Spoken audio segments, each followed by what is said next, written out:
I am Shibani, the co-creator of the Folded Paper community, and today we are going to talk about translation. So the word translation comes from a Latin word which means to carry across. The first ever translated texts are believed to be the Epic of Gilgamesh, a Sumerian poem from the Mesopotamian era into different Asian languages, and Septuagint, the Hebrew Bible translated into Greek. Now, to understand translation better and to use it better in our day-to-day writing activities, we need to understand a few terms that are associated with translation. First two terms, which are like the main, it's like the backbone of translation. That is the target language and the source language. So, if you have a given text, the language in which it is written originally is the source language, and the language to which you're translating it to, it's the target language. Then after that, we have to understand the different types of translation that is available. So for that, I am going to take the very famous theory given by John Dryden, that is metaphrase, paraphrase and imitation. So when we talk about metaphrase in translation, that means a word-to-word translation.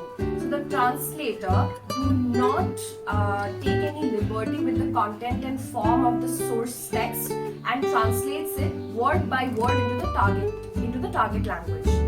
In paraphrase, the translator reads the source text and translates the essence of it into the target language. And in imitation, the translator takes complete liberty with the content and form of the source text while translating into the target language. Moving forward, there are other two very important concepts to understand in translation. One is the foreignizing translation and one is the domesticated translation. So I'll give you an example to understand these two concepts better.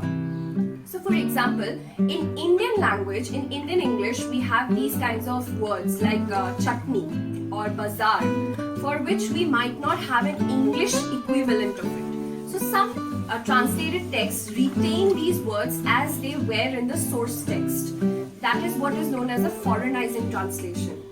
Whereas in domesticated translations, the translators might go for a very general word to mean these kind of things, like just replacing bazaar with a market or chutney with just paste. And that becomes a domesticated translation because they are adapting every word from the target language. Now moving ahead, let's understand the whys of translation. Why do we need translation? So first of all, because of translation, language doesn't act as a barrier anymore for us to explore different art forms, different kinds of literature, culture, lifestyle all around the world. Secondly, there are so many languages around us. It helps us to become aware of them. Thirdly, it enables the vernacular artists to reach a global audience. And the most important of all is what I feel is that translation makes us interested in different kinds of languages all around the world and acts as a catalyst for us to learn them. Like I'm learning French now and I'm planning to even learn Korean so that I can understand my favorite band better. So yes, translation is really important. Writing is a craft that can amplify voices, and translation is a very resourceful means at our disposal. As writers, let's take our first step towards making art more available and accessible. And in this direction, I have a task for all my fellow writers. Take any favorite song of yours or any favorite dialogue from your favorite movie which is in regional language and translate it into English. Or maybe take your favorite dialogue from any English movie or a favorite English song and try to translate it in your regional language.